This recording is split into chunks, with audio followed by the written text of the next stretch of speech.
अस्सलाम वालेकुम वरहमतुल्लाहि वबरकातुहू। नाज़रीन, इस वक्त मैं मगरबी बंगाल के दारुल हुकूमत कोलकाता में वाक़ होटल आइवोरी ग्रैंड में मौजूद हूँ। होटल आइवोरी ग्रैंड के सिम्पोजियम और ऑडिटोरियम हॉल में मौजूद हूँ इस वक्त में, और इमारत शरिया बिहार, उड़ीसा, झारखंड और मगरबी बंगाल का इजलास मजलिस शूरा यहाँ मुनक़िद हो रहा है और इसके लिए तमाम तैयारियाँ मुकम्मल की जा चुकी हैं। तैयारियों का मुख्तसर जायज़ा हम लेंगे। सबसे पहले मैं आपको यहाँ दिखा दूँ कि ये स्टेज है। ये मजलिस शूरा यानी जो शूरा के अरकान हैं, जो मुल्क के चीदा चुनिंदा हज़रात हैं, वो इस मीटिंग में शरीक होंगे और पूरे साल की रिपोर्ट पेश की जाएगी। मेरी जानकारी के मुताबिक इससे पहले कई रियासतों में, यानी चूँकि इमारत शरिया का जो दायरेकार है वो बिहार, उड़ीसा, झारखंड और मगरबी बंगाल, तो मगरबी बंगाल में ये शूरा मुनक़िद हो रही है इस साल। इससे पहले झारखंड में हुई, इससे पहले उड़ीसा में हुई, बिहार में हुई। हम इस सिलसिले में मज़ीद जानकारी लेने की कोशिश करेंगे। हमारे साथ इमारत शरिया बिहार, उड़ीसा, झारखंड और मगरबी बंगाल के कायम मकाम नाज़िम जनाब मौलाना शिबली कासमी साहब हमारे साथ मौजूद हैं। नाज़िम साहब, बहुत बहुत इस्तक़बाल आपका। शुक्रिया। सबसे पहले तो मैं आपका शुक्रगुज़ार हूँ कि आपने एक दूर दराज से यहाँ सफ़र किया इमारत शरिया के प्रोग्राम को कवर करने के लिए। इससे समझ में आता है कि आप लोग काफ़ी हरकत में हैं और प्रोग्रामों को लोगों के सामने लाना चाहते हैं ताकि लोगों का ज़्यादा से ज़्यादा फ़ायदा हो। तो पहला सवाल तो नाज़िम साहब यही है कि कलकत्ता में क्यों कर रहे हैं ये शूरा का प्रोग्राम? ज़ाहिर बात है कि इमारत शरिया बिहार, उड़ीसा, झारखंड और मगरबी बंगाल में काम किया करती है। मगरबी बंगाल में इमारत शरिया की मजलिस दारुल क़ज़ा है इमारत शरिया का। यहाँ मगरबी बंगाल में इमारत शरिया का स्कूल चलता है। इमारत शरिया के बहुत सारे काम मगरबी बंगाल में हुआ करते हैं।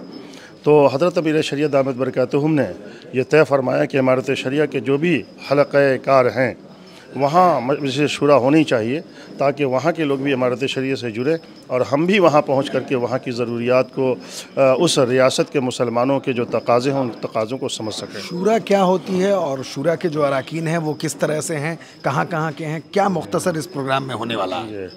मजलिस शूरा इमारत शरिया की वो बॉडी है जिसके ज़रिए से साल भर के प्रोग्रामों को आपस में बैठ कर के तय किया जाता है कि आइंदा पूरे साल में इमारत शरिया को क्या करना है।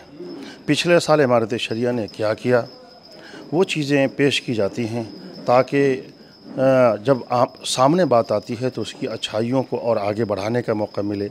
उसमें जो कमियां रह गई हैं मुहासबा करना बेहद ज़रूरी होता है। किसी भी तंजीम, किसी भी इदारे के लिए अपने कामों को दोनों नुक्ते नज़र से देखना चाहिए, तनक़ीदी नुक्ते नज़र से भी और तहसीन के नुक्ते नज़र से भी। ये दोनों ज़रूरी है। तो लोगों की राय आती है कि इस तरह का काम और इस तरह किया जा सकता था और बेहतर होता। तो शूरा के अरकान जो हैं वो चारों रियासतों से हैं, बिहार, उड़ीसा, झारखंड, मगरबी बंगाल, या हिंदुस्तान के और भी अलग? चारों रियासतों से हैं। अलबत्ता इन रियासतों के लोग मुल्क के मुख्तलिफ़ हिस्सों में बड़े बड़े ओहदों पर फायज़ हैं, बड़े बड़े इदारों में हैं, वही शूरा के अरकान हैं। ख़ुद हज़रत मौलाना खालिद सफ़रुल्लाह रहमानी साहब इमारत शरिया की मजलिस शूरा के रुकन हैं। दारुल वफ़ के उस्ताद नज़वतुल उलमा के असातिज़ा ये शूरा की मजलिस के रुकन हैं। तो शूरा के इस इजलास में तकरीबन शूरा के अरकान आ चुके हैं। अल्हम्दुलिल्लाह बड़ी तादाद में शूरा के अरकान आए हैं और मदून ख़ुसूसी भी हमारे यहाँ तशरीफ़ लाए हैं। बहुत बहुत शुक्रिया। तो ये मुख्तसर जायज़ा था। कैमरामैन हमारे आपको चारों तरफ जो प्रोग्राम के लिए जो ये स्टेज सज कर तैयार है, शूरा के अरकान और मदून ख़ुसूसी यहाँ तशरीफ़ फरमा है, उनको मुख्तसर तौर पर हमारे कैमरामैन जूम करके भी दिखाएंगे। लोग अभी आ रहे हैं, पूरे तौर पर लोगों की आमद अभी मुकम्मल तौर पर नहीं हुई है। लोगों के आने का सिलसिला अभी भी जारी है। लोग अभी आ रहे हैं। इंशाअल्लाह मैं अपनी रिपोर्टिंग के दूसरे मरहले में मज़ीद कुछ ख़ास बातें इसकी आपको दिखाने की कोशिश करूँगा। कैमरामैन मोहम्मद इफ्तिखार रहमानी के साथ Fazal Rahma Rahmani, hotel Ivory Grand, मगरबी बंगाल, कोलकाता।